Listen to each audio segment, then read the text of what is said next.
Holiday Angkasa Wisata kembali menggelar manasik akbar keberangkatan musim 1447 Hijriah di Geraha 66 Convention Center.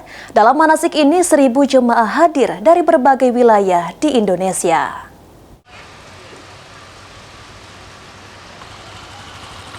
Dalam melengkapi pembekalan jemaah umroh musim keberangkatan 1447 Hijriah, Holiday Angkasa Wisata kembali menggelar manasik akbar di Geraha 66 Convention Center. Manasik akbar ini dihadiri sebanyak 1.000 orang jemaah dari berbagai wilayah di Indonesia, terutama yang akan berangkat pada bulan Agustus sampai Oktober. Acara ini dibuka langsung oleh CEO Holiday Angkasa Wisata Dedi Suparman dan langsung memberikan materi manasik umroh kepada para jemaah. Dapat buku doa. Ada yang hafal isi buku doa ini? Hari ini tanggal 23 Agustus ya 2025 merupakan manasik umroh akbar kami Holiday Angkasa Wisata PT Sultan of Sumatra yang keempat kalinya di gedung Geraha 66 Convention Center.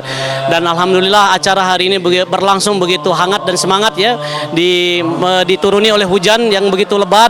Insya Allah hujan ini merupakan rahmat kepada seluruh jemaah Holiday Angkasa Wisata yang akan nanti diberangkatkan perjalanan ibadah umroh bersama kami. Hari ini memberikan semangat kepada seluruh calon jemaah umroh yang ini merupakan geladi supaya persiapan perjalanan ibadah umroh, rukun perjalanan ibadah umroh, seluruh kegiatan selama di Mekah maupun Madinah, seluruh calon jemaah dapat melaksanakannya dengan penuh semangat ya. Insya Allah semangat ini akan membawa kita terjaga di dalam ibadah kita pada. Hingga saat ini dalam 2 bulan, Holiday Angkasa Wisata mampu memberangkatkan 4.000 jemaah.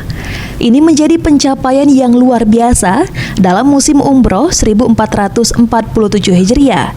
Holiday telah melaksanakan manasik akbar sebanyak 4 kali. Dan akan dilakukan lagi untuk jemaah keberangkatan bulan selanjutnya.